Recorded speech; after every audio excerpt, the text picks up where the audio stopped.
السلام عليكم ورحمة الله وبركاته.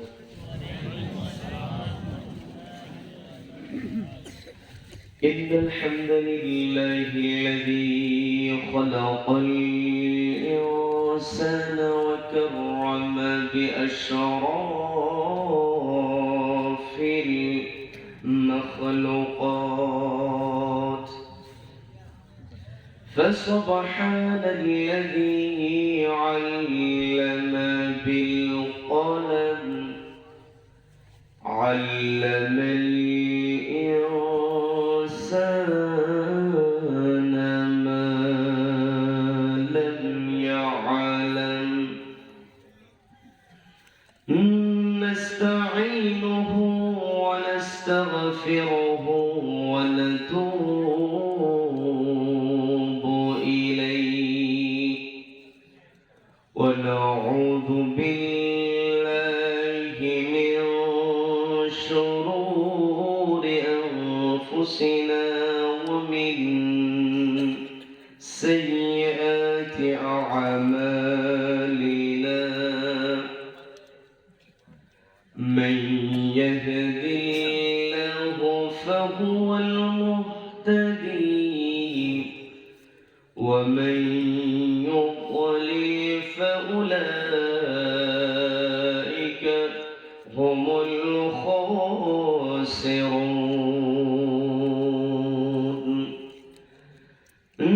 نشهد أن لا إله إلا الله وحده لا شريك له، ونشهد أن سيدنا وحبيبنا ومولانا محمدا عبده ورسوله، الذي أرسله الله تعالى بالهدى ودين الحق ليظهره على الدين كله، وكفى بالله شهيدا، وداعيا إلى الله بإذنه وسراجا وقمرا منيرا. فقد قال الله تعالى في كلامه المجيد وفرقانه الحميد: সবাই পড়ুন আউযু বিল্লাহি মিনাশ শাইতানির রাজীম। বিসমিল্লাহির রাহমানির রাহিম।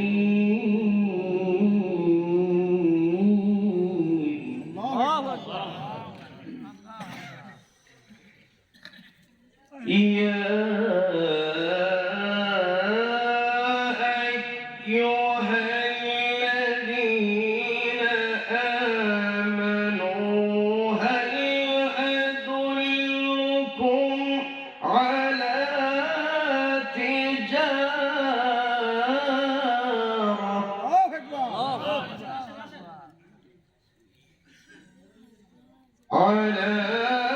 تجارة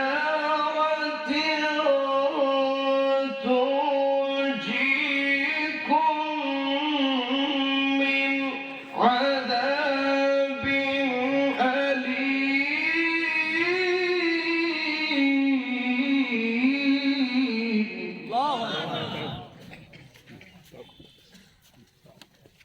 تؤمنون بالله ورسوله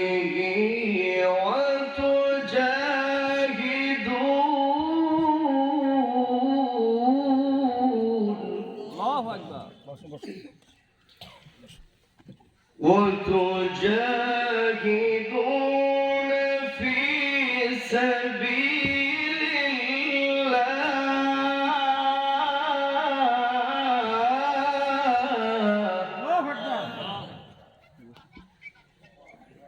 وتجاهدون في سبيل الله بأموالكم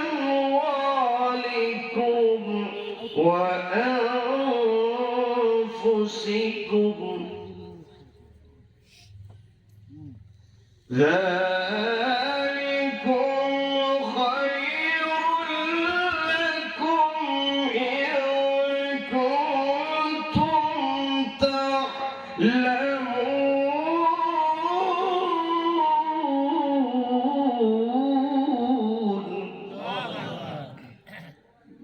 الله أكبر. بسم الله الرحمن الرحيم.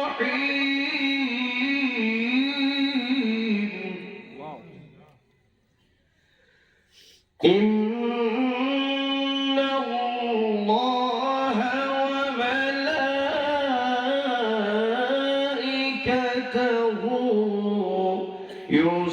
يصلون على النبي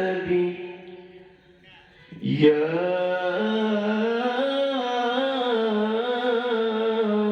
أيها الذين آمنوا صلوا عليه وسلموا تسليما. اللهم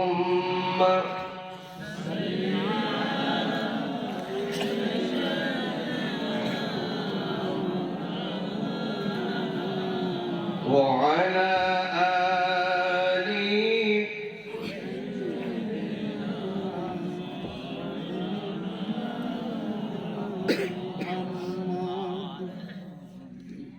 آمين. কোরআনের সুর মাঝে শুনেছি যে নাম, আজানের সুর মাঝেও শুনেছি ও নাম আমি। কোরআনের সুর মাঝে শুনেছি যে নাম, আজানের সুর মাঝেও শুনেছি ও নাম। ও নাম শুনেছি আমি আমার হৃদয়।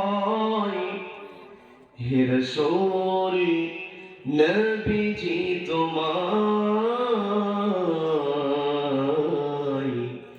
হে রাসূল ভুলিনি তোমায়। আল্লাহুম্মা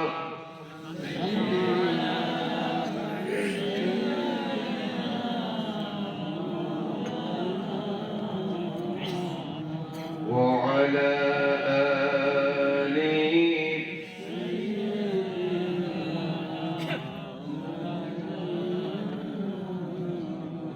সবাই পড়ুন বেলাগাল উলা বিকামালিহি কাশাফাত দুজা বিজামালিহি حسنت جميع خصاله صلوا.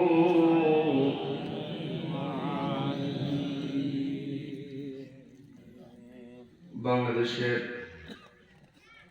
অন্যতম প্রসিদ্ধ জেলা জয়পুরহাট জেলার আক্কেলপুর উপজেলার অঞ্জুরিয়া নুরানি হাফিজিয়া অলিল্লাহ বোর্ডিং এর উদ্যোগে আয়োজিত 50তম বার্ষিকী বিরাট তাফসীরুল কোরআন মাহফিলের আজকের এই রহমতপূর্ণ বরকতপূর্ণ দিন মজলিসের সম্মানিত সুযোগ্য অনারেবল প্রেসিডেন্ট সভাপতিত্ব করছেন অত্র প্রতিষ্ঠানের সম্মানিত সুযোগ্য সভাপতি ইসলাম দরদি ব্যক্তিত্ব জনাব মোহাম্মদ আব্দুল গফুর মন্ডল সাহেব, আজকের মাহফিলের সম্মানিত প্রধান অতিথি জনাব মোহাম্মদ মঞ্জুরুল আলম সাহেব আমার পূর্বে কথা বলেছেন বিশিষ্ট ইসলামী চিন্তাবিদ, আলেম দ্বীন, আমার অত্যন্ত কাছের হযরত মাওলানা মোহাম্মদ জহুরুল ইসলাম জিহাদি সাহেব। তার পূর্বে কথা বলেছেন আপনাদের অত্যন্ত সুপরিচিত মাওলানা তরিকুল ইসলাম সাহেব।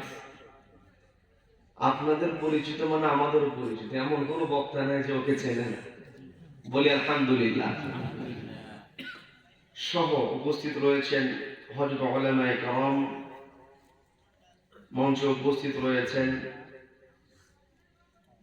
ইসলামী আন্দোলনের বীর সিপাহ সালার শ্রদ্ধাভাজন ভাই জনাব মোহাম্মদ রাশেদুল আলম সবুজ ভাই। উপস্থিত রয়েছেন বিশেষ অতিথিবৃন্দ, আমন্ত্রিত মেহমানবৃন্দ। আমাদের মাঝে উপস্থিত হয়েছেন ডাক্তার আবুল কালাম আজাদ সাহেব সহ উপস্থিত রয়েছেন বিশেষ মেহমানবৃন্দ। বিশেষ করে আমার সামনে বসে আছেন অত্র এলাকা, পার্শ্ববর্তী এলাকা হতে আগত কোরআন প্রেমিক, নবী প্রেমিক, তাওহীদি জনতা। পর্দার অন্তরাল থেকে শুনছেন আমার অত্যন্ত শ্রদ্ধেয় মা এবং বোনেরা। আলোচনার সূচনায় আমি আপনাদেরকে অভিনন্দন জানাচ্ছি, মোবারকবাদ জ্ঞাপন করছি। রব্বুল আলামিনের শেখানো ভাষায় বলছি আসসালামু আলাইকুম ওয়া রাহমাতুল্লাহি ওয়া বারাকাতুহু। সম্মানিত দিনী ভাইয়েরা, আলোচনায় প্রবেশের পূর্বে আমি জানতে চাচ্ছি আপনারা সকলে কেমন আছেন? রব্বুল আলামিন আমাকে ভালো রেখেছেন, বলি আলহামদুলিল্লাহ। যে মহান রব্বুল ইজ্জত ওয়াল জালাল আমাদেরকে ভালো রেখে, সুস্থ রেখে, সারাদিনের হাজারো কর্মব্যস্ততার পর ক্লান্ত শরীরে ঘরে না ফিরে কোরআনের আকর্ষণে যে মহান মুনিব আমাদেরকে কোরআনের ময়দানে আসার, বসার এবং কোরআনুল কারীম থেকে কিছু কথা বলা এবং শোনার মতো তৌফিক দান করছেন, সেই মহান মুনিবের দরবারে শুকরিয়া আদায় করে আমরা সকলে একযোগে বলে উঠছি আলহামদুলিল্লাহ। আবারও বলছি আলহামদুলিল্লাহ। আল্লাহু আকবার। লা ইলাহা ইল্লাল্লাহ। আল্লাহু আকবার। ওয়ালিল্লাহিল হামদ। ওয়ালিল্লাহিল হামদ। আমরা কৃতজ্ঞতা আদায় করলাম কার? আল্লাহ। জীবনের প্রত্যেকটা ক্ষেত্রে একজনের প্রশংসা করতে হবে, তিনি কে? আল্লাহ। আমার আপনার সৃষ্টিকর্তা কে? Allah. Allah is the creator of all creations. যত সৃষ্টি আছে সব সৃষ্টি আল্লাহ করেছেন, কাজেই প্রশংসা কেবল আল্লাহর হবে, আল্লাহ ব্যতীত অন্য কেউ প্রশংসিত হতে পারে না। আমরা সব সময় আল্লাহর প্রশংসা করি, কি কথা বলেন? সম্মানিত ভাইরা, ভূমিকা নির্ধারিত করব না। আমার আপনার দায়িত্ব প্রত্যেকটা সময় রব্বুল আলামিনকে স্মরণ রাখতে হবে, রবের প্রশংসা করতে হবে। আমি আপনি যখন নামাজে দাঁড়িয়ে যাই, আল্লাহু আকবার বলে আল্লাহর বরত্বের ঘোষণা দিয়ে দিই। এই আল্লাহু আকবার বলে যখন আমি আপনি হাতটা বেঁধে ফেলি, দুনিয়ার সমস্ত কাজ আমার আপনার জন্য নিষিদ্ধ হয়ে যায়, যার কারণে তাকবীরে তাহরিমা বলা হয়। কি কথা বলেন? সমস্ত কাজ নিষিদ্ধ করে দিয়ে নামাজের মধ্যে আমরা সানার মধ্যেও সানা যে পাঠ করি, সেখানে আল্লাহর নামাজ এনে নেই। এরপরে আমরা শুরু করে দেই আলহামদুলিল্লাহি রাব্বিল আলামিন।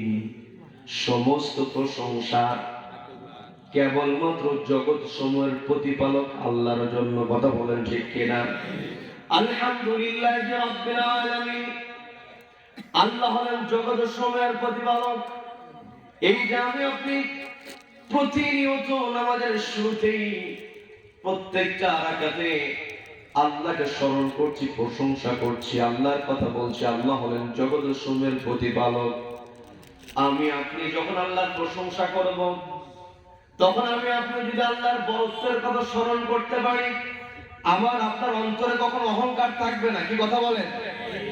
আজকে আমি আপনি নিজেকে বড় মনে করার কারণে, আমার আপনার ভিতরে অহংকারের বসবাসের কারণে সমাজের মধ্যে মারামারি, হানাহানি আছে না নাই?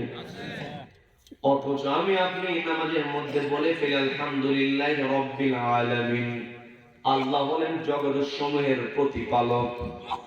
রব্বুল আলামিন, এই আলামিন শব্দটা যে আলম থেকে, আলেম ওলামা যারা আছেন তারা সহজেই বুঝবেন। আলম থেকে আলামিন, আল্লাহ হলেন জগৎ সমূহের প্রতিপালক। আমি আপনি পৃথিবী নামক গ্রহে বসবাস করছি। আল্লাহর জগৎ, যত জগৎ আল্লাহ তৈরি করেছেন, এই জগৎ নিয়ে যদি আমি আপনি একটু চিন্তা করতে পারি, গবেষণা করতে পারি, কখনো আমার আপনার অন্তরের মধ্যে অহংকার আসবে না। কথা বলেন ঠিক কিনা? এই যে আমি আপনি পৃথিবী নামক গ্রহে বসবাস করছি, এই পৃথিবীর মানচিত্র আমরা অনেক সময় দেখেছি। বিরক্ত হচ্ছেন নাকি আমার কথায়? পৃথিবীর মানচিত্র আমরা দেখেছি, ওই মানচিত্রের মধ্যে বাংলাদেশ খুঁজতে গেলে দেখা যায় সামান্য একটা জায়গা।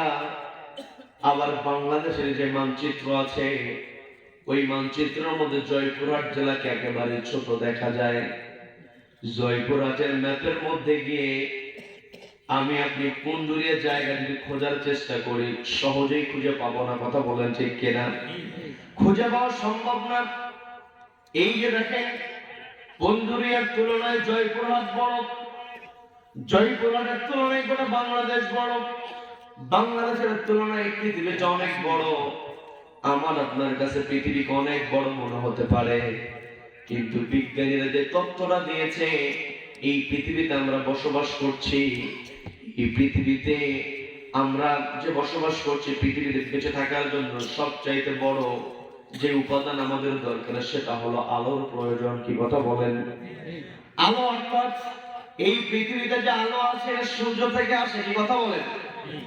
এই যে সূর্য আমরা দেখতে পাই পৃথিবী থেকে, সূর্য আমরা দেখতে পাই, সূর্যকে আমাদের খালি চোখে তাকিয়ে যে কিছুক্ষণ দেখবো, সে ক্ষমতা আমাদের নাই। আমরা একটু অনুমান করতে পারি, সূর্যকে সামান্য একটা প্লেটের মতো আমাদের কাছে মনে হয়। কিন্তু এখন এই সূর্যের সঙ্গে যে পৃথিবীর তুলনা করা হয়, বিজ্ঞানীরা যে তথ্য দিয়েছে, 13 লক্ষ পৃথিবী। সবাইকে বলতে হবে কত লক্ষ? সবাই বলেন। এই 13 লক্ষ পৃথিবীকে যদি সূর্যের গায়ে স্থাপন করা হয়, তারপরও জায়গা খালি থেকে যায়, তার মানে সূর্যের তুলনায় পৃথিবী একেবারে নাই বললেই চলে। কি কথা বলেন? পৃথিবীর তুলনায় আমরা যে পুন্ডুরিয়াতে বসে আছি, ওই তুলনায় পুন্ডুরিয়া নাই বললেই চলে। কি কথা বলেন?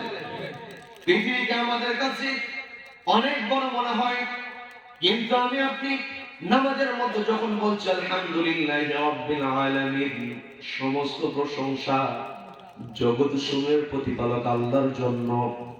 এই যে আল্লাহর প্রশংসা করছি, আল্লাহ যে জগৎগুলো তৈরি করেছেন, এটা নিয়ে যদি আমি আপনি প্রকৃত চিন্তা করতে পারি, এই যে সূর্যের কথা বললাম, সূর্যের তুলনায় পৃথিবীর হিসাব করতে গেলে কেউ নাই মনে হয়। আবার এই সূর্যের ব্যাপারে বিজ্ঞানে যে তথ্য দিয়েছে, অসংখ্য অগণিত নক্ষত্র মিলে গ্যালাক্সি তৈরি হয়। অসংখ্য অগণিত নক্ষত্র মিলে হয় গ্যালাক্সি। এই যে সূর্য, এই সূর্য মিল্কি ওয়ে নামক একটা গ্যালাক্সি। ওই গ্যালাক্সির মধ্যে সূর্য একটা নক্ষত্র, ক্ষুদ্র, একেবারে ক্ষুদ্র নক্ষত্র। বলেন আল্লাহু আকবার। অর্থাৎ মিল্কি ওয়ে গ্যালাক্সির সঙ্গে সূর্যের যদি তুলনা করা হয়, সেখানে সূর্য আবার একেবারে ক্ষুদ্র হয়ে যায়। এতগুলো কথা বলার কারণটা হলো, আমি আপনাদেরকে বোঝানোর চেষ্টা করছি। শুধুমাত্র নামাজের মধ্যে আলহামদুলিল্লাহ রাব্বিল আলামিন বলে প্রশংসা করলাম, কিন্তু কি প্রশংসা করলাম? কার প্রশংসা করলাম? তার রাজত্ব কত বড়, এটা যদি আমি আপনি চিন্তা করতে পারি, তাহলে চেয়ারে বসে আমি আপনি কখনো জুলুম করতে পারবো না। কথা বলেন ঠিক কিনা?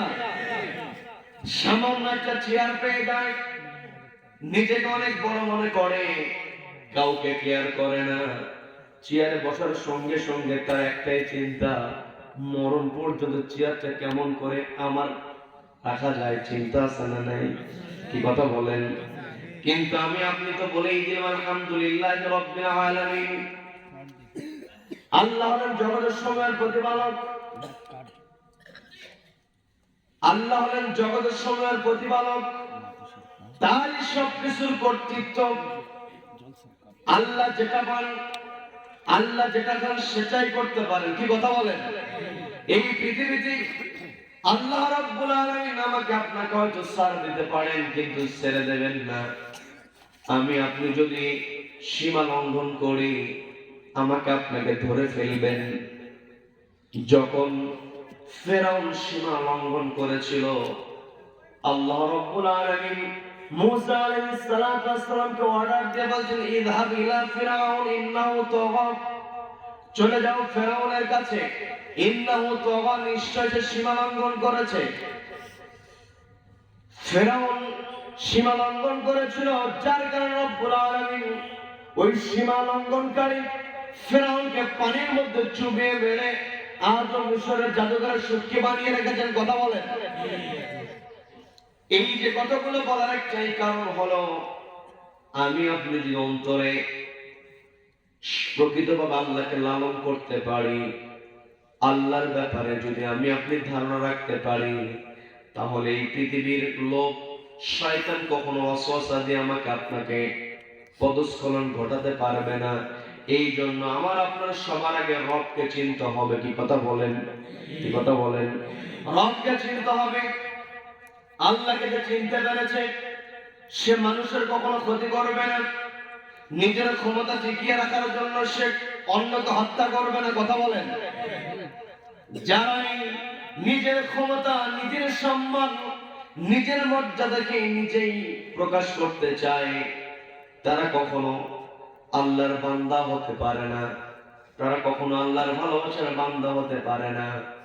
এই পৃথিবীতে আমি আপনি এসেছি, পৃথিবীতে যা কিছু দরকার সব কিছু আল্লাহ আমাদের জন্য তৈরি করেছেন। বলেন না সুবহানাল্লাহ? সব কিছু আল্লাহ আমার আপনার জন্য তৈরি করে। এটা আমার কথা নয়। হুয়াল্লাযী খালাকা লাকুম মা ফিল আরদি জামিআ, এই পৃথিবীতে আমি আপনি যা কিছু দেখতে পারি সব কিছু আমার আপনার জন্য আল্লাহ তৈরি করেছেন। সেই আল্লাহকে আমরা যদি ভুলে যাই, দুনিয়াতে চলতে গেলে কোন কর্মচারী যদি মালিকের সঙ্গে একটু বেয়াদবি করে ফেলে, মালিকের অর্ডার যদি অমান্য করে, যেমন করে কাজ করতে বলেছে তেমন করে কাজ যদি না করে, মালিক ক্ষেপে যায়, রেগে যায়, এমনকি চাকরিচ্যুত পর্যন্ত ঘটে। কি কথা বলেন? কিন্তু আমি আপনি আল্লাহ আমার আপনার প্রতি কত দয়াবান।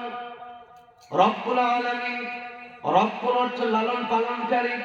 আল্লাহ আমাকে আপনাকে এমন তো লালন করছেন, আমি আপনি কত অমান্য করছি, আল্লাহর হুকুম অমান্য করছি। এই হুকুম অমান্য করার পরও আমার অক্সিজেন, আপনার অক্সিজেনকে আল্লাহ বন্ধ করেছেন নাকি? এটাই হলো রবের পরিচয়। আল্লাহ রাব্বুল আলামিন আমার আপনার প্রতি দয়ার পরবশ হয়েছেন, যার কারণে আমি আপনি অন্যায় করার পরও টিকে আছি। বারবার ভুল করি, বারবার ভুল করি। এই ভুল করতে করতে যদি ভুলের উপরে আমার মরণটা হয়ে যায়, মরণ হয়ে যাওয়ার পরে আর ভুল সংশোধনের কোন উপায় আছে নাকি? আপনি এসএসসি পরীক্ষা দিবেন, একবার ফেল করলেন, আরেকবার সুযোগ দেওয়া হয়, আরেকবার ফেল করেছে, আবার সুযোগ দেওয়া হয়, তিনবার ফেল করেছে, রেজিস্ট্রেশন বাতিল, আবার রেজিস্ট্রেশন সুযোগ। আমরা অনেক সময় পত্রিকাতে দেখি 65 বছর বয়সে এইচএসসি পরীক্ষা দিয়েছে, এসএসসি পরীক্ষা দিয়েছে, 65 বছর বয়স পত্রিকার মধ্যে আসে। দুনিয়ার পরীক্ষাগুলো দুনিয়াতে বারবার দেওয়ার সুযোগ আছে, এই দুনিয়াতে আল্লাহ রাব্বুল আলামিন আমাকে আপনাকে পরীক্ষার জন্য পাঠিয়েছেন। এই জায়গায় আমি আপনি ফেল করলাম, আমার সংশোধনের সুযোগ আছে, ভুল করলাম, সংশোধনের সুযোগ আছে, কিন্তু এই ভুলের উপরে কখন আমার মরণ চলে আসবে, আমি যে শেষ পর্যন্ত এখানে কথা বলতে পারবো, এটার গ্যারান্টি কি আমি দিতে পারবো নাকি? আপনি এখানে বসে আছেন, বাড়ি পর্যন্ত যেতে পারবেন, এই গ্যারান্টি কেউ দিতে পারবে নাকি? এই জন্য প্রত্যেকটা সময় আমাকে আপনাকে প্রস্তুত থাকতে হবে কার সামনে দাঁড়ানোর জন্য? সবাইকে বলতে হবে কার সামনে? আমি আপনি যখন নামাজের মধ্যে আল্লাহর প্রশংসা করি, আলহামদুলিল্লাহি রাব্বিল আলামিন আর রহমানির রহিম মালিক ইয়াউমিদ্দিন, আমি আপনি নামাজের মধ্যে কিন্তু ওই কিয়ামতের দিনের কথা উচ্চারণ করি, কিন্তু আমি আপনি কেমন করে উচ্চারণ করি? মসজিদের মধ্যে নামাজ শেষ করে, মসজিদের মধ্যে নামাজ শেষ, বাহিরে গিয়ে আবার দুনিয়াবি কাজে এমনকি সুদের মধ্যে লেগে যায়, এমন লোক আছে না নাই? নামাজ পড়ল, নামাজ পড়ে গিয়ে বোন এসেছে বাড়িতে সম্পত্তি বুঝিয়ে নেওয়ার জন্য, নামাজ কিন্তু পড়ে একটু আগে বলে এসেছে মালিক ইয়াউমিদ্দিন, আল্লাহ বিচার দিবসের মালিক, ওই দিন আল্লাহ চূড়ান্ত বিচার করবেন বলে বোনকে ঝাড়ি মারে, আছে না নাই? তার মানে প্রকৃতভাবে নামাজের মধ্যে যে সূরা ফাতিহা পড়ছি অন্তর দিয়ে পড়তে পারছি না, যার কারণে সমাজে প্রত্যেকটা জায়গায় আমার আপনার চোখের সামনে অপরাধ আর অপরাধ। কি কথা বলেন? অফিসে কাজ করছে, অফিসে বাংলাদেশের অধিকাংশ অফিসগুলো এমন, একটা টেবিল থেকে আরেকটা টেবিলে ফাইল যেতে হলে স্পিড মানি লাগে। কি কথা বলেন? স্পিড মানি, ঘুষ বলে, ওরা বলে স্পিড মানি। টাকা না দেওয়া পর্যন্ত একটা টেবিল থেকে আরেকটা টেবিলে ফাইল যায় না। নামাজের সময় হয়েছে, পিয়ন বলতেছে ভাই নামাজ তো 1:01, 1টা বেজে গেছে, দ্রুত মসজিদে যেতে হবে, ওই যেটা দিতে বলছিলাম দিয়ে দেন। যাবে কিন্তু নামাজ পড়তে, এর আগে বলতে স্পিড মানি দেন। তার মানে ও যে নামাজের মধ্যে গিয়ে বলতেছে আলহামদুলিল্লাহি রাব্বিল আলামিন, ওকে সত্যিকার রবকে চিনতে পেরেছে নাকি? আমাকে আপনাকে এই দুনিয়াতে আমল করে চলতে হবে। আল্লাহর ভয় শুধুমাত্র মুখে বললে হবে না, আমি ঈমান এনেছি শুধুমাত্র মুখে বললে হবে না, ঈমান আনার পরে আমাকে আপনাকে এমন করে চলতে হবে। এই দুনিয়াতে অন্যায়গুলো মানুষ করে একটাই কারণ, সে সফল হতে চায়। কি কথা বলেন? এই যে ঘুষের টাকা দায়িত্ব দেওয়া হয়েছে ইঞ্জিনিয়ার সাহেবকে, বিল্ডিং এর কাজ করে, ঠিকাদার বিল্ডিং এর কাজ করে, রডের পরিবর্তে বাঁশ দিয়ে দেয়, আছে না নাই? রডের বদলে বাঁশ দিয়ে দেয়। এই যে টাকাটা বাঁচালো, আত্মসাৎ করলো, এর দ্বারা তার চিন্তা হলো আমার অ্যাকাউন্টে টাকাটা জমা করতে পারবো, আমি সফল হতে পারবো। অর্থাৎ এই দুনিয়াতে এমন কোন মানুষ নাই যে মানুষ সফলতার পিছনে দৌড়ায় না। এক শ্রেণীর মানুষ সফল হতে চায়, প্রকৃত সফলতা অর্জন করতে চায়, আর এক শ্রেণীর মানুষ সফলতার সংজ্ঞা না জানার কারণে অন্যায় করতে থাকে। কি কথা বলেন? প্রকৃত সফলতার পরিচয় জানতে চাই, রব্বুল আলামিন সুন্দর করে জানিয়ে দিলেন, ফামান যুহযিহা আনিন নারি ওয়া উদখিলাল জান্নাতা ফাকাদ ফাজ।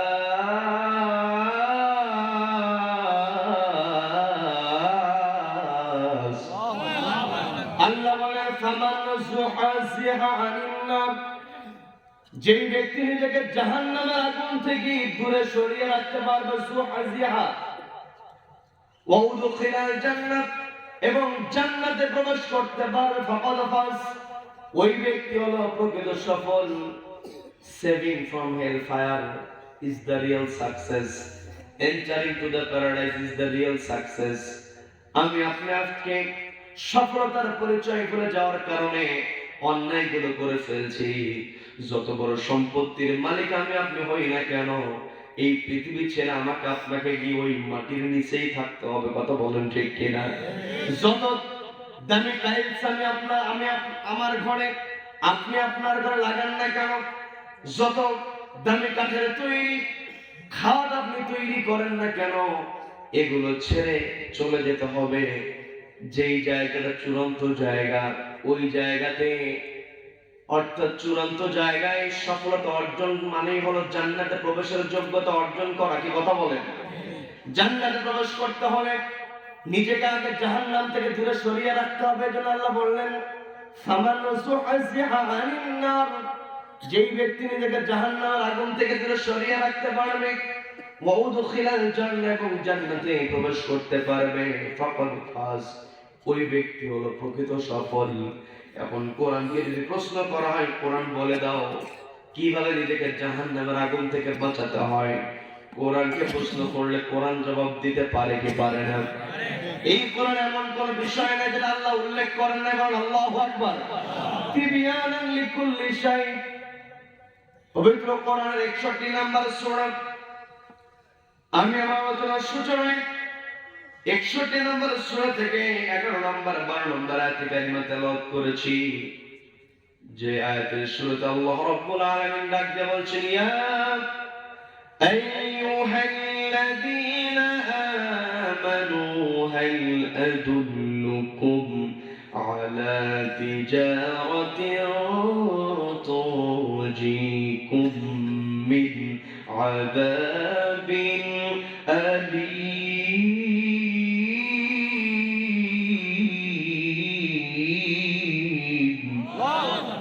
আল্লাহ রাব্বুল আলামিন বলছেন, ইয়া আইয়ুহাল্লাযীনা আমানু, ওহে যারা ঈমান আনয়ন করেছো, ও ইউ হু হ্যাভ বিলিভড, তোমাদের মধ্যে যারা বিশ্বাস স্থাপন করেছে কার উপরে? সবাইকে বলতে হবে কার উপরে? আমাদের আল্লাহর প্রতি বিশ্বাস আছে না নাই?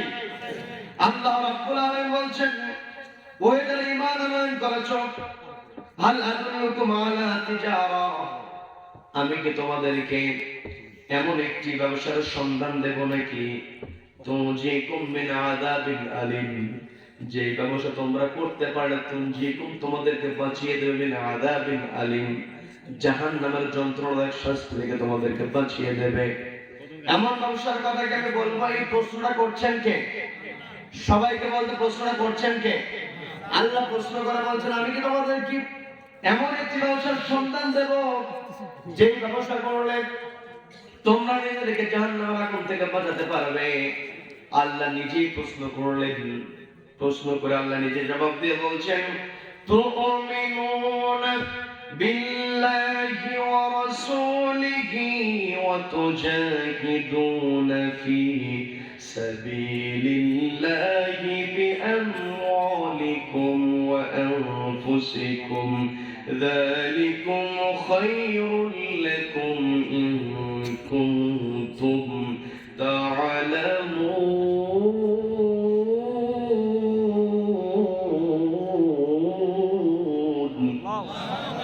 আল্লাহ রাব্বুল আলামিন বলছেন, সেই ব্যবসা যে তোমরা করবে, এই ব্যবসার ধাপ হবে 3টা ধাপ। সবাইকে বলতো ধাপ কয়টা? সবাই বলেন। 1 নাম্বার, তুমিনুনা বিল্লাহ, ঈমান আনতে হবে কার উপরে?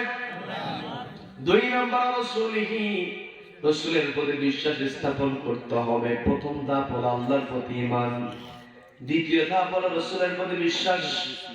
এই দুইটাই কিন্তু আমাদের মধ্যে আছে। কি কথা বলেন? আল্লাহর প্রতি ঈমান আছে, রাসূলের প্রতি বিশ্বাস আমাদের আছে, কিন্তু দ্বিতীয় নাম্বার ধাপের কথা রব্বুল আলামিন বললেন, তুজাহিদুনা ফি সাবিলিল্লাহ, আল্লাহর রাস্তায় সংগ্রাম করতে হবে, চেষ্টা করতে হবে।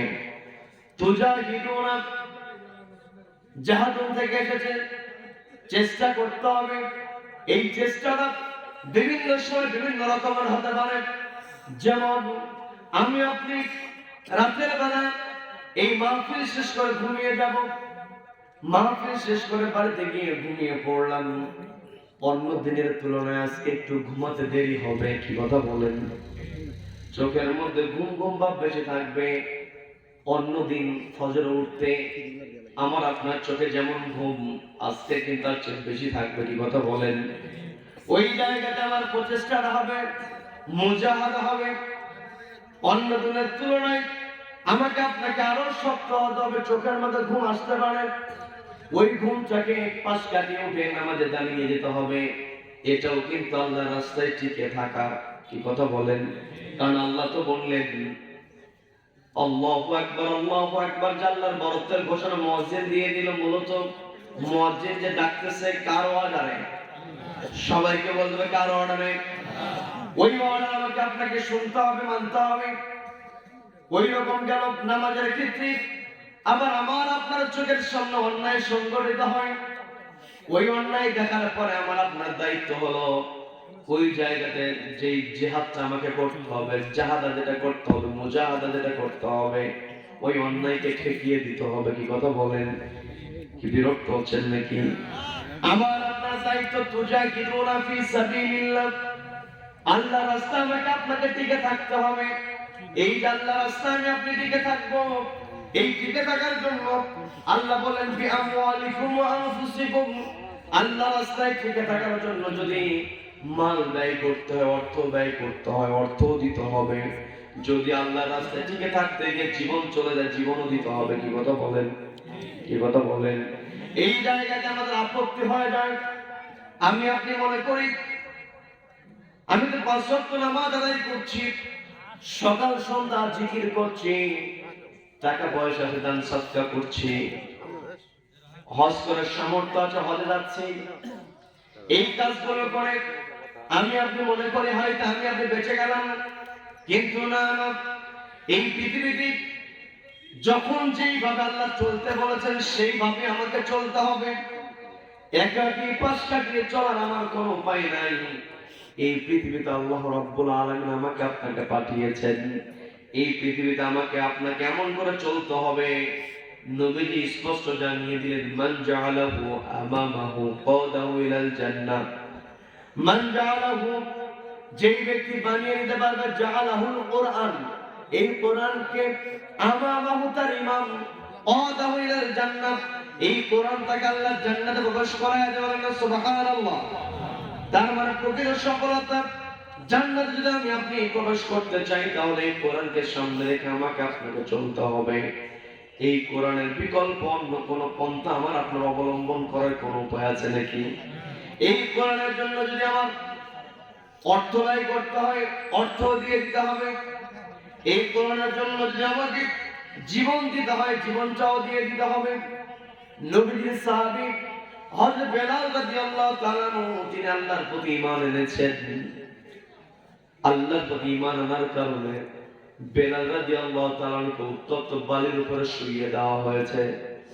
উত্তপ্ত বালির উপরে বেলাল রাদিয়াল্লাহু তাআলা শুয়ে আছেন, তার উপরে পাথর চাপা দেওয়া হয়েছে। চিন্তা করেন, আমি আপনি তো ঘটনা শুনি, একটু মনোযোগে বোঝার চেষ্টা করতে হবে তাদের ক্ষেত্রে ইসলাম মানাটা কত কঠিন ছিল। তারপরেও কিন্তু তারা পিছপা হন নাই, কারণ আল্লাহর বরত্বের ব্যাপারে তারা অনুধাবন করতে পেরেছিলেন, আল্লাহর বিশালত্বের ব্যাপারে তারা অনুধাবন করতে পেরেছিলেন, যার কারণে অন্তরে ছিল আল্লাহর ভয়।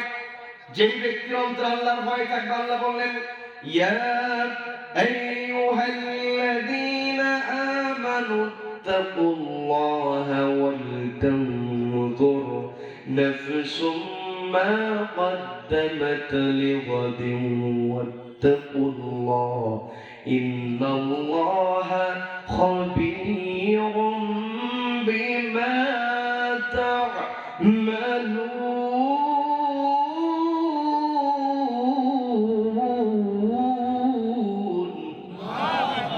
আল্লাহ বলছেন ইয়া আইয়ুহাল্লাযীনা আমানু, ওহে যারা ঈমান আনয়ন করেছো, ইত্তাকুল্লাহ, আমি আল্লাহকে ভয় করো, ওয়াল তাকুদু নাফসুম মা কদ্দামাত লিগাদ, প্রত্যেকটা নফসের চিন্তা করা উচিত, ভাবনা করা উচিত আগামী দিনের জন্য সে কোন কাজগুলো করছে।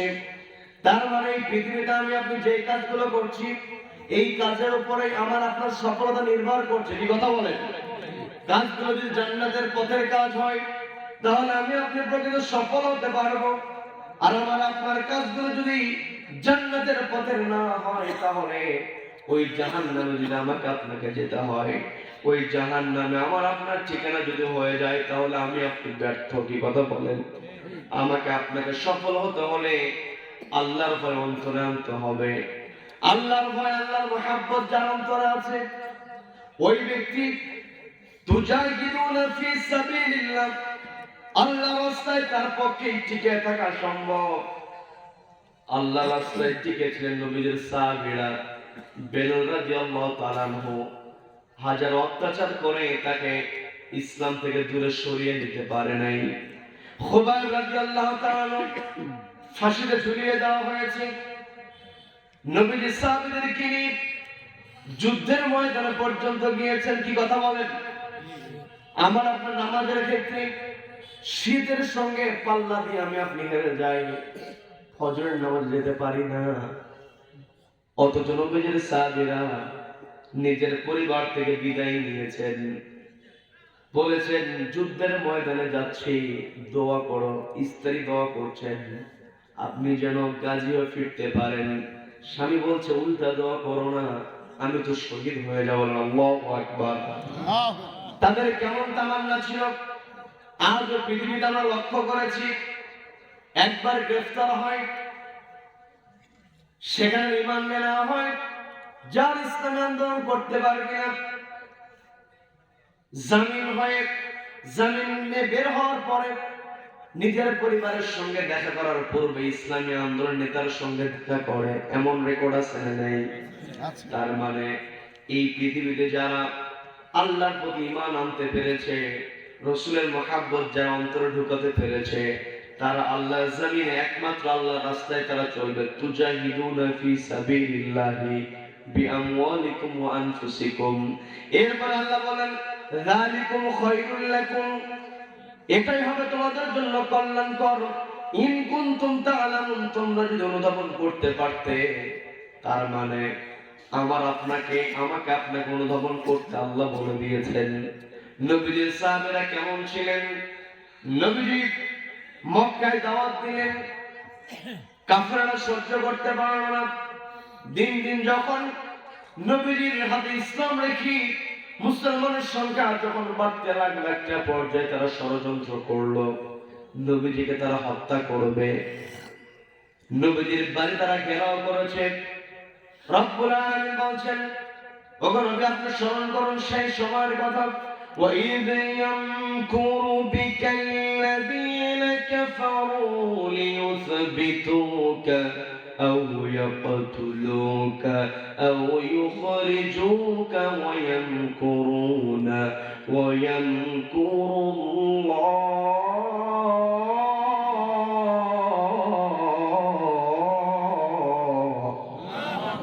والله خير الماكرين।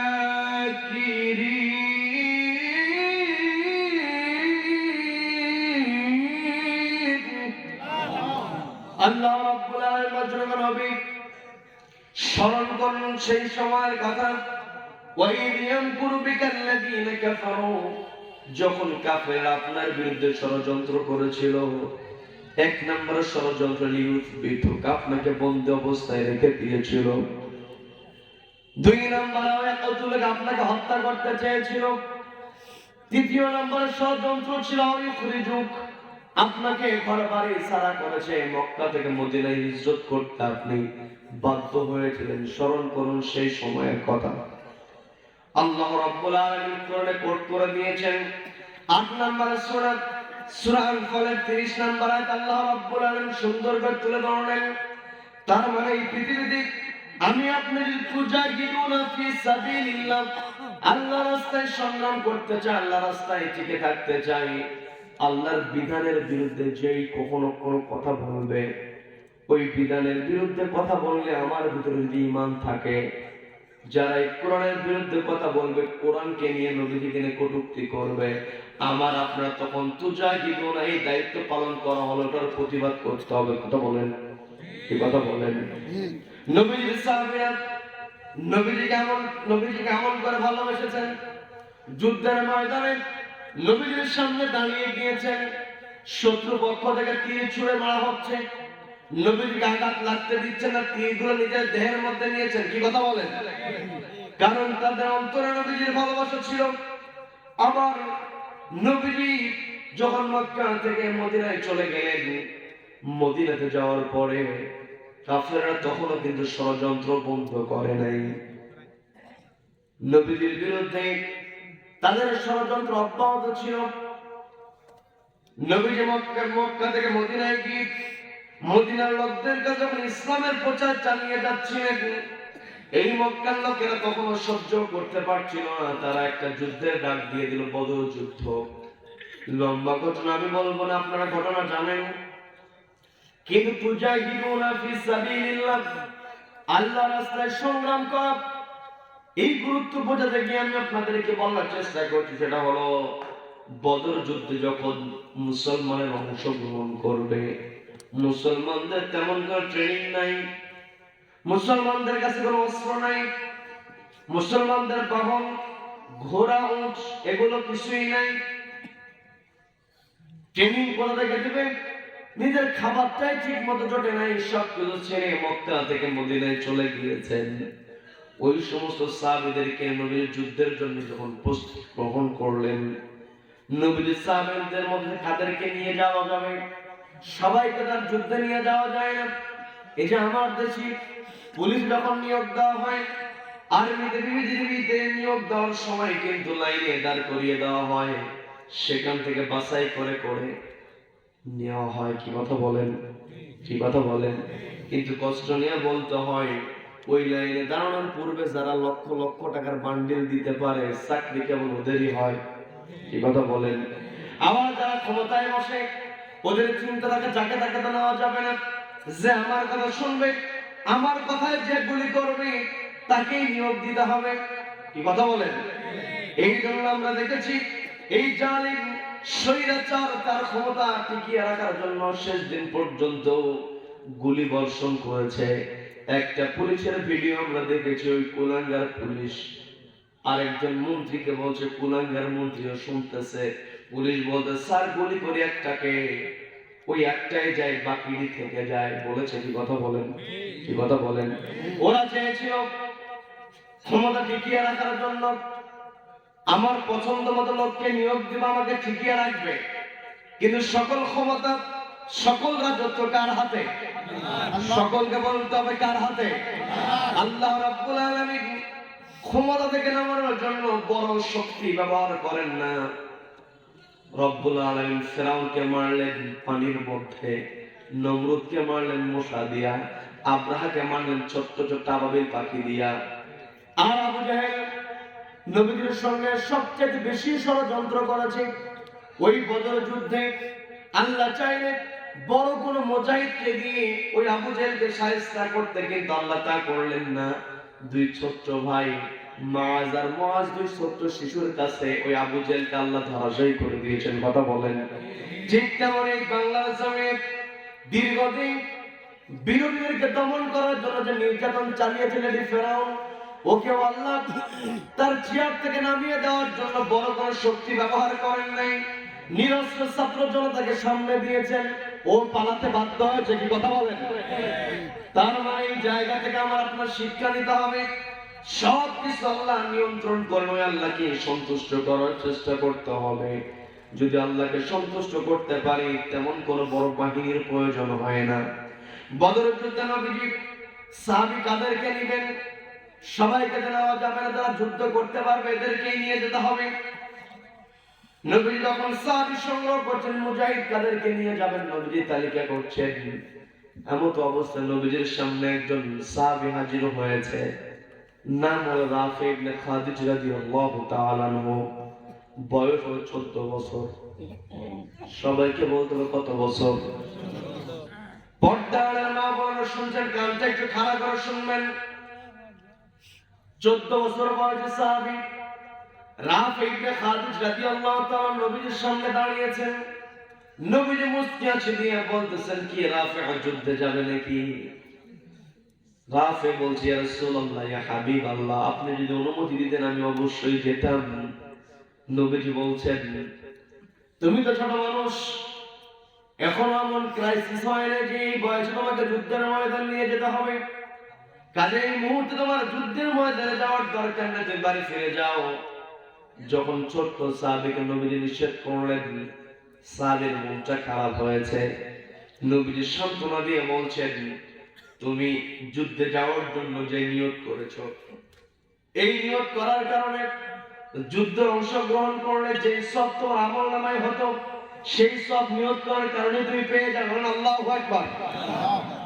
তার মানে ভালো কাজের নিয়ত করার দরকার আছে না নাই? আমরা অনেক সময় ভালো কাজ করতে পারি আবার নাও পারি। সন্দেহ যখন আমার আপনার সামনে থাকবে, তখন আমার আপনার ওই সন্দেহ দূর করে ভালো কাজ করার নিয়ত করতে হবে। মনের মধ্যে চাইতে হবে যে এই কাজটা যেন করতে পারি। নিয়ত যদি করা হয় তবু আল্লাহ সব দিয়ে দেন। বলেন না সুবহানাল্লাহ।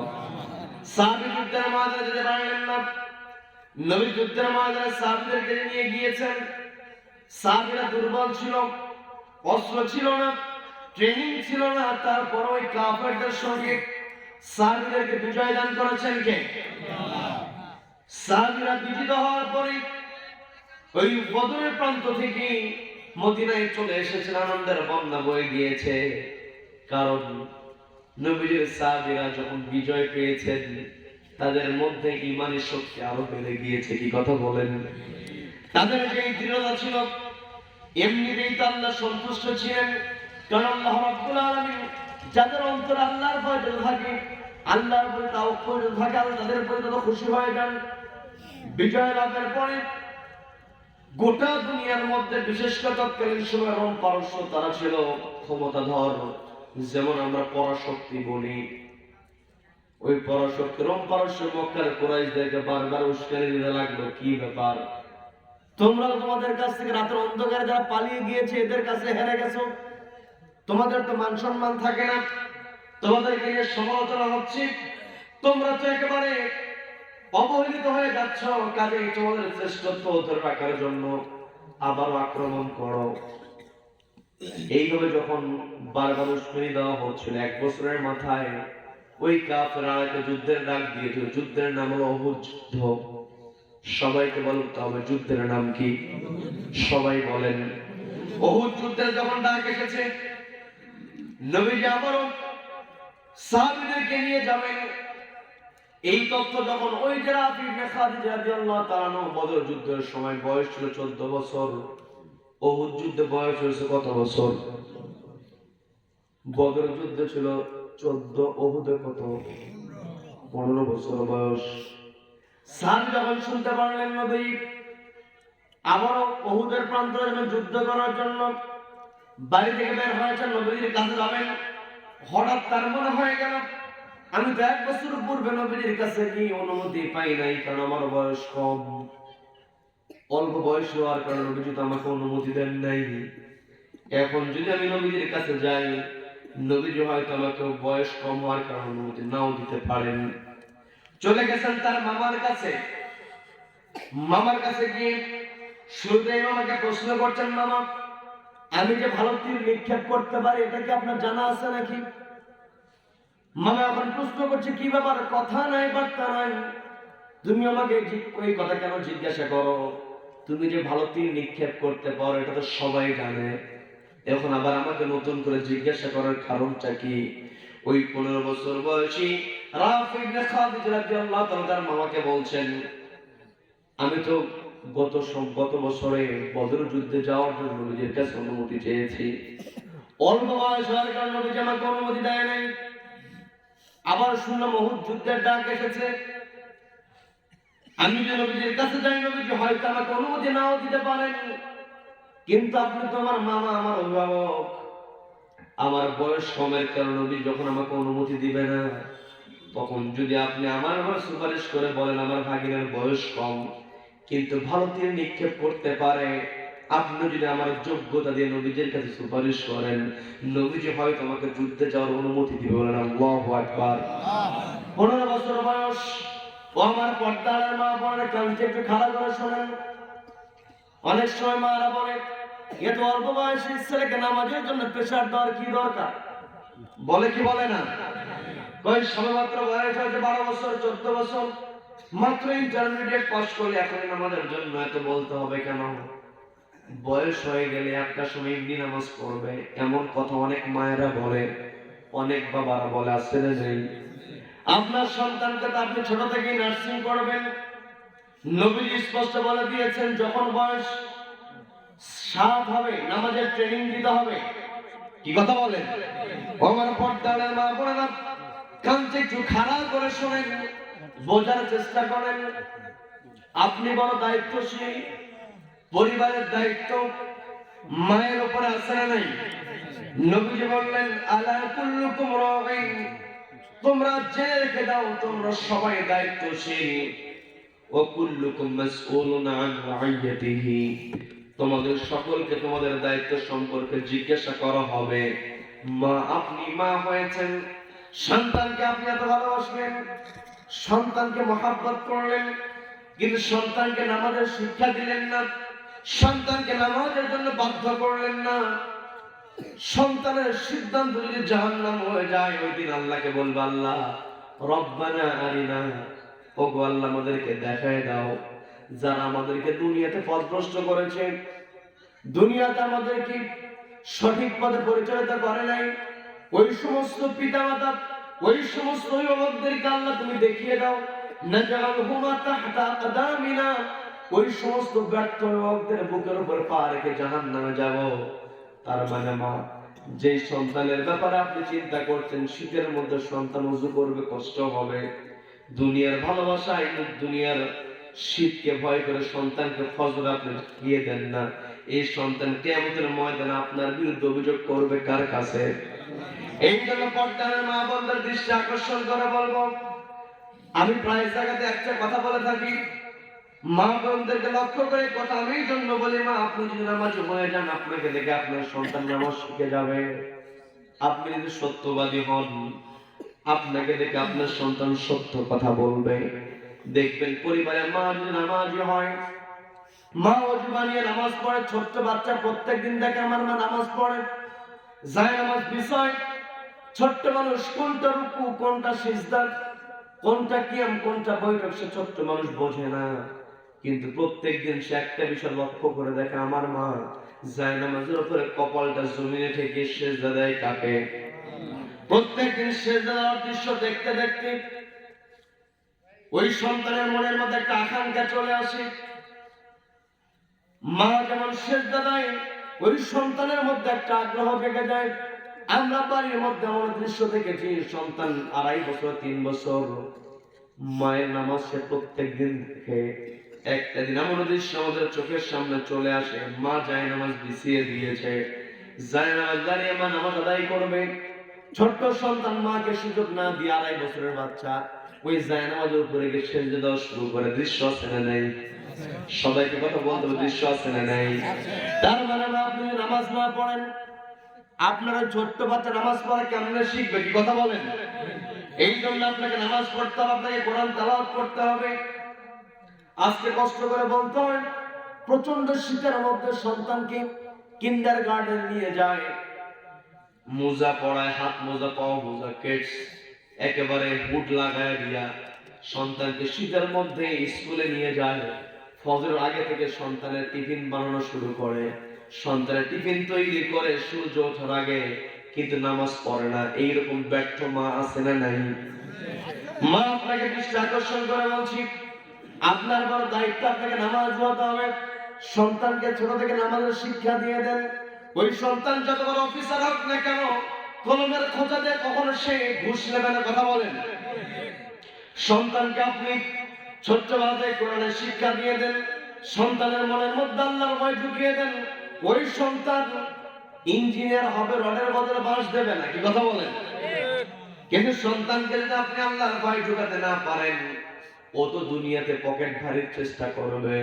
এতগুলো কথা বলার কারণটা হলো, আমার আপনার অন্তরে ঈমান যদি আনতে চাই, আমার আপনার অন্তরে যদি রাসূলের মহব্বত আনতে চাই, এটা পরিবার থেকে শুরু করতে হবে। কি কথা বলেন? এই জন্য আপনি আপনার সন্তানকে শিক্ষা দেবেন।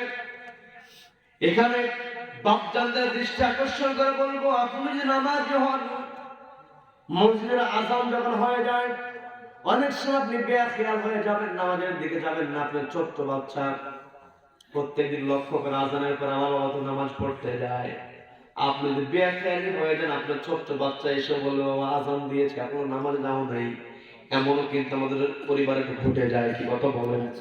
এই জন্য নিজের জন্য হয়তো নামাজ পড়তে হবে, সন্তানের জন্য হলে নামাজ পড়া দরকার। কি কথা বলেন? সম্মানের বন্ধুগণ, যে কথা আমি ছিলাম, ওই যে রাফি ইবনে খালিদ রাদিয়াল্লাহু তাআলা উহুদ যুদ্ধের সময় বয়স কত? সবাই বলেন কত বছর?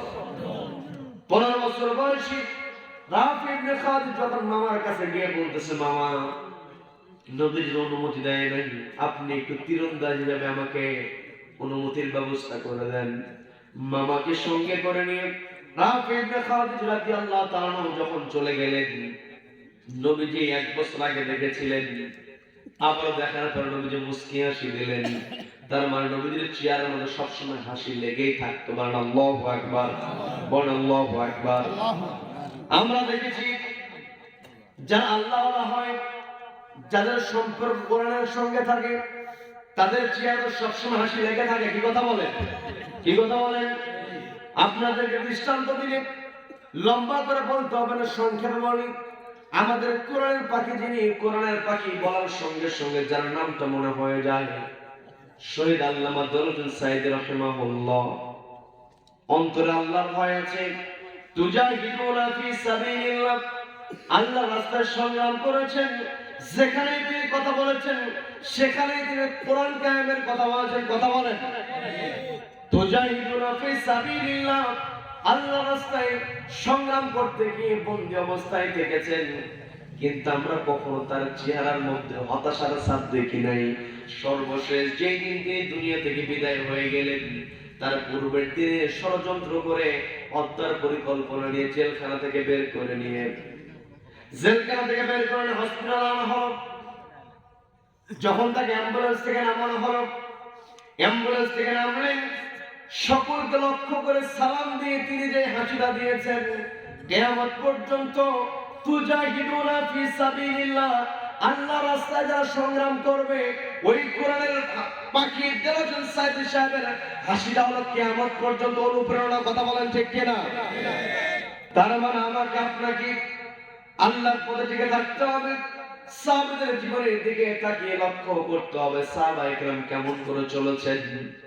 আমি 15 বছর বয়সী সাহাবী রাফি ইবনে খালিদের কথা বলছিলাম। মামার সঙ্গে করে যখন উহুদের ময়দানে যাওয়ার অনুমতি নেবেন, অনুমতির জন্য যখন দাঁড়িয়েছেন, নবীজি যখন মুস্কি হাসি দিয়েছেন, নবীজি কোনো কথা বলার পূর্বেই রাফি ইবনে খালিদের মামা গেল নবীজির কাছে দাঁড়িয়ে বলছেন, ইয়া রাসূলুল্লাহ, ইয়া হাবিবাল্লাহ, আমার ভাগিনার বয়স কম।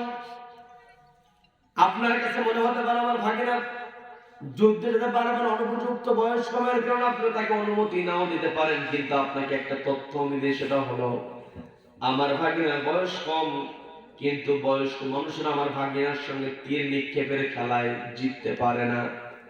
বয়স তার কম হতে পারে, কিন্তু সে ভালো তীর নিক্ষেপ করতে পারে।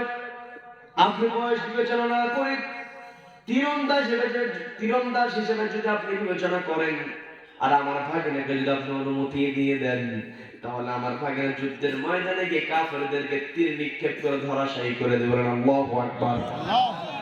নবীজি রাফি ইবনে খালিদের দিকে তাকালেন, তাকিয়ে বলছেন, ঠিক আছে যাও, তোমাকে অনুমতি দেওয়া হলো। সুবহানাল্লাহ। রাফি ইবনে খালিদ রাদিয়াল্লাহু তাআলা অনুমতি যখন পেয়েছেন, মনটা প্রফুল্ল হয়ে গিয়েছে, আনন্দিত হয়ে নবীজি বলছেন, যাও বাড়িতে গিয়ে প্রস্তুতি নিয়ে চলে আসো, যুদ্ধের ময়দানে যেতে হবে। বাড়িতে গিয়ে তিনি প্রস্তুতি নিয়ে চলে এসেছেন, যুদ্ধের ময়দানে গেলেন। যেই জায়গাতে রাফি ইবনে খালিদ রাদিয়াল্লাহু তাআলাকে সেট করে দেওয়া হলো, ওই জায়গা থেকে তিনি কাফেরদের উদ্দেশ্যে তীর নিক্ষেপ করছিলেন। একের পর এক তীর নিক্ষেপ করছেন। তারপর তার ছুড়ে দেওয়া তীরে ওই কাফেররা ধরাশায়ী হয়ে যায়। একের পর এক কাফেরদেরকে যখন দুনিয়া থেকে রাফি ইবনে খালিদ তীর মেরে বিদায় করছিলেন, এই দৃশ্যটা খেয়াল করেছে একজন কাফের। সে লক্ষ্য করে দেখলো রাফি ইবনে খালিদ রাদিয়াল্লাহু তাআলা যেই দিক থেকে তীর নিক্ষেপ করছেন, ওই দিকের তীরগুলো ব্যর্থ কম হয়, আঘাত করে বেশি। এই কথা চিন্তা করে কাফেররা 3-4 জন কাফেরের সঙ্গে পরামর্শ করে বলল, এই পাশে আমাদের উপর্যুপরি তীর নিক্ষেপ করতে হবে। অর্থাৎ টার্গেট হলো রাফি ইবনে খালিদ রাদিয়াল্লাহু তাআলাকে থামিয়ে দেওয়া। লক্ষ্য করে বারবার যখন রাফি ইবনে খালিদের দিকে কয়েকজন মিলে তীর নিক্ষেপ করছে, উপর্যুপরি তীর চলে আসছে। ছোট্ট মানুষ, বয়স কত? 15 বছর বয়সী সাহাবী। তীর থেকে নিজেকে হেফাজত করছেন, আবার তীর নিক্ষেপ করছেন। এমন করতে করতে একটা পর্যায়ে ছোট্ট মানুষ, তিনি আর পারলেন না। ওই কাফেরদের মধ্য থেকে ছুঁড়ে আসা একটা তীর তার বুকের পজরের মধ্যে, দেহের মধ্যে ঢুকে গেল। ছোট্ট মানুষ তীরে আঘাতপ্রাপ্ত হয়ে জমিনে পড়ে গেলেন, রক্তাক্ত হয়ে গেলেন। যুদ্ধের ময়দানের সংবাদটা ছড়িয়ে পড়লো, দুঃসংবাদ। ওই ছোট্ট সাহাবী 15 বছর বয়সে রাফি ইবনে খালিদ তীরবিদ্ধ হয়েছে। একটা পর্যায়ে নবীজির কান পর্যন্ত যখন দুঃসংবাদটা পৌঁছে গিয়েছে, নবীজি কষ্ট পেয়ে গেলেন, কারণ নবীজিকে রহমত, ওয়ামা আরসালনাকা ইল্লা রাহমাতাল লিল আলামিন, নবীজিকে জগৎ সমূহের জন্য রহমত করে প্রেরণ করেছেন কে? সবাইকে বলতে হবে, কে প্রেরণ করেছেন? নবীজির পরিচয় রাহমাতুল লিল আলামিন। আর আমি আপনি আমাদের শুরুতেই আমি আলোচনাও শুরু করেছিলাম, আমি আপনি প্রশংসা করি আলহামদুলিল্লাহি রাব্বিল আলামিন। আল্লাহ হলেন জগতের সমূহের প্রতিপালক, আর নবীজি হলেন জগতের সমূহের রহমত। বলেন আল্লাহু আকবার। ওই রহমতের নবীকে অনুসরণ করার দরকার আছে না নাই? ওই নবীজির নেতৃত্ব সমাজে প্রতিষ্ঠা করার দরকার আছে না নাই? জীবন দিয়ে চলে যায় রাফি ইবনে খালিদের মতো। কি কথা বলেন? রাফি ইবনে খালিদ যখন তীরবিদ্ধ হয়েছেন, নবীজি যখন জানতে পারেন আমার সাহাবী তীরবিদ্ধ হয়েছে, নবীজি বলছেন, শুনলাম আমার ছোট্ট রাফি ইবনে খালিদ নাকি তীরবিদ্ধ হয়েছে, তোমরা কে আছো? আমাকে কি একটু ওই রাফিকে দেখানোর ব্যবস্থা করতে পারবে নাকি? তোমরা কি আমার সামনে রাফিকে হাদিসকে হাজির করতে পারবে কিনা? এই কথা বলার সঙ্গে সঙ্গে কয়েকজন সাহাবী মিলে রাফি ইবনে খালিদকে নবীজির সামনে নিয়ে আসলেন। কোলে করে যখন নিয়েছেন, নবীজির সামনে নামিয়ে দেবেন, নবীজি বসা ছিলেন। নবীজি বললেন, তোমরা ওই জায়গায় রেখো না, ওই রাফের মাথাটা আমার উরুর উপরে রেখে দাও। বলেন না সুবহানাল্লাহ। নবীজির উরুর উপরে যখন কোলের মধ্যে রাফি ইবনে খালিদের মাথাটা দেওয়া হলো, রাফি ইবনে খালিদের চোখ বেয়ে পানি পড়ছে অঝরে। রাফি ইবনে খালিদের চোখ বেয়ে যখন পানি পড়ছে, নবীজি রাফি ইবনে খালিদকে বলছেন, কি দরকার ছিল? যুদ্ধের ময়দানে বারবার আসতে চেয়েছো, আজকে যুদ্ধের ময়দানে না আসলে তোমার তো এইরকম তীরবিদ্ধ হতো না, তোমার এমন কষ্ট পেতে হতো না। রাফি ইবনে খালিদ বলছেন, ইয়া রাসূলুল্লাহ, ইয়া হাবিবাল্লাহ, আপনি যথার্থই বলেছেন, আপনি সত্যই বলেছেন। আমি যদি যুদ্ধের ময়দানে না আসতাম, আমার শরীরে তীরবিদ্ধ হতো না। কিন্তু এটাও তো সত্য, আমার শরীরে যদি তীরবিদ্ধ না হতো, আমি রাফি নবীজি আপনার কোলের মধ্যে মাথাও দিতে পারতাম না। বলেন আল্লাহু আকবার। ছোট্ট সাহাবী নবীজিকে যখন এমন কথা বললেন, নবীজি বললেন, ও রাফি, তুমি ছোট্ট হতে পারো কিন্তু তোমার ঈমানটা পরিপূর্ণ। বলেন আল্লাহু আকবার। রাফি ইবনে খালিদ বলছেন, ইয়া রাসূলুল্লাহ, ইয়া হাবিবাল্লাহ, আমার ঈমান কতটুকু পরিপূর্ণ জানি না, তবে আমার মনের মধ্যে যে আকাঙ্ক্ষা, সে আকাঙ্ক্ষা এখনো পূর্ণ হয় নাই। নবীজি বলছেন, তুমি আজকে যে আকাঙ্ক্ষার কথা বলবে, সে আকাঙ্ক্ষাই পূর্ণ হবে। বলেন না সুবহানাল্লাহ। রাফি ইবনে খালিদ বলছেন, ইয়া রাসূলুল্লাহ, ইয়া হাবিবাল্লাহ, আমার শরীরে তীরবিদ্ধ হয়েছে। আমার তো মনে হয় এই তীরটা বের করার পরে আমার চিকিৎসা করা হয়, আপনারা আমার চিকিৎসা করলে আমি সুস্থ হয়ে যাব। কিন্তু আমার তো এই উহুদের ময়দানে এসে বাড়ি ফিরে যাওয়ার কোনো ইচ্ছা ছিল না। বাড়ি থেকে যখন বের হয়েছি, বাড়ি থেকে বের হওয়ার সময় আমি আল্লাহর দরবার হাত উঠিয়েছিলাম, আল্লাহ, শহীদদের মর্যাদা সর্বোচ্চ মর্যাদা।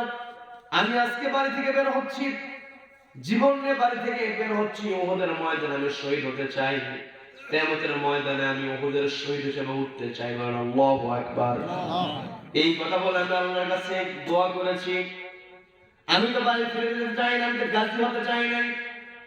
আমার তো মনে হচ্ছে আমার তীরটা বের করার পর আমার চিকিৎসা করা হলে আমি গাজী হয়ে ফিরবো, কিন্তু আমার তো আকাঙ্ক্ষা, আমার তো ইচ্ছে শহীদ হওয়ার। এমত অবস্থায় তীর বের হয়, আমি তো অসুস্থ, আমি তা হতো, আমাকে তো আপনি যুদ্ধে যাওয়ার অনুমতিও দেবেন না, আমার যুদ্ধ করার আর কোনো সুযোগ নাই, তার মানে আমি আর শহীদ হতে পারবো না। এটাই হচ্ছে আমার আকাঙ্ক্ষা। আমার আকাঙ্ক্ষাটা কোনো পূর্ণ, এরা কেমন করে পূর্ণ হবে? নবীজি বললেন, ও রাফি', তোমার আকাঙ্ক্ষা পূর্ণ হওয়ার পথ এখনো বাকি। বলেন আল্লাহু আকবার। আমি তোমার সামনে দুইটা অপশন দাঁড় করাতে পারি, দুইটা অপশন তোমাকে দেওয়া হবে, এই দুইটা অপশনের মধ্যে তুমি যেটাই গ্রহণ করবে সেটাই বাস্তবায়িত হবে। বলতেছি, ইয়া রাসূলুল্লাহ, কি অপশন? আপনারা শুনবেন নাকি মনোযোগ দেব? শুনবেন? অনেকে চলে যায় যে, হ্যাঁ, জরুরত যেগুলো আছে না? আচ্ছা, আপনারা শুনবেন তো? সবাই শুনবেন তো? দেখি তো কারা কারা শুনবেন না। না বুঝে ওনারা শোনার জন্য হাত উঠেছে, জি জি জি না বুঝে না বুঝে হাত উঠেছে। ওই যে মরুভূমির মধ্যে বাহন হারিয়ে গিয়েছে, বাহন হারিয়ে গিয়েছে, ও মনে করেছে আমার জীবন শেষ, আমার মরুভূমিতে কেমনে যাবো, অতএব আমার আর বাঁচার কোনো উপায় নেই। জীবনের আশা ছেড়ে দিয়ে মরুভূমির মধ্যে ঘুমায় পড়ছে। ঘুম থেকে জাগ্রত হওয়ার পরে দেখে পাশে বাহন হাজির, এত খুশি হয়ে গেছে, বলছে, আল্লাহ তুমি আমার বান্দা, আমি তোমার রব। কথা উল্টা না? কথা কিন্তু উল্টা, কথা কিন্তু কি উল্টা। মানে আল্লাহকেই সে কি করে ফেলছে, বান্দা বলে ফেলছে। কিন্তু আল্লাহ তো বুঝতে পারে যে ও খুশি হয়ে যে আল্লাহ তুমি আমার রব, আমি তোমার গোলাম, তুমি গোলামকে ভালোবাসে এই মরুভূমির মধ্যে তুমি আমাকে উদ্ধার করেছো, কিন্তু কথা বলতে নিয়ে ওই উল্টা বলে ফেলেছে। কিন্তু আল্লাহকে উল্টা করেছেন না, উল্টা ধরেন না। এখানে যারা হাত উঠাইছেন আমি তো টেস্ট করলাম, কারণ একটু মনোযোগে দিক সেদিক নিলে ঘুমটা চলে যায়। এই ঘুমটা আমাদের রহমতের জন্য করে দিয়েছেন কে? আল্লাহ। আমরা যদি না ঘুমাই আমরা পাগল হয়ে যাবো। কি কথা বলেন? কি কথা বলেন? দেখবেন যারা পাগলের ডাক্তার, বিরক্ত হচ্ছেন আমার কথায়? বিরক্ত হচ্ছেন? আলোচনা চলবে? চলবে কতক্ষণ? সারা রাত। বক্তা কাজ, বক্তা কাজ হোক আর সুরা থাকুক, এই কোরআন কার কথা? কার কথা? যতদিন পর্যন্ত পূর্ব দিগন্ত সূর্য উদিত হয়ে পশ্চিম আকাশে অস্ত যাবে, ততদিন পর্যন্ত কোরআনের কথা হবে। কোন কোরআন বিদ্বেষী কোরআনকে থামাতে পারবে না। কারা কারার মধ্যে পক্ষে তো দুহা আল্লাহকে দেখা।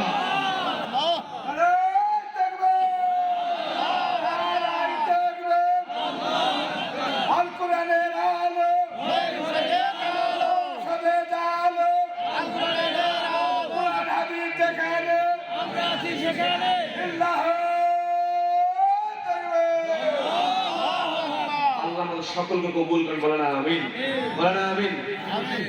তার মানে নবীজি রাফি ইবনে খাদিজকে বললেন, তোমার সামনে দুইটা অপশন। কয়টা? দুইটা। শুনবেন? জি। শোনার আগে একটু কষ্ট দেই, কারণ মুন্ডুরিয়া দুরালে হাফেজিয়া ও লিল্লাহ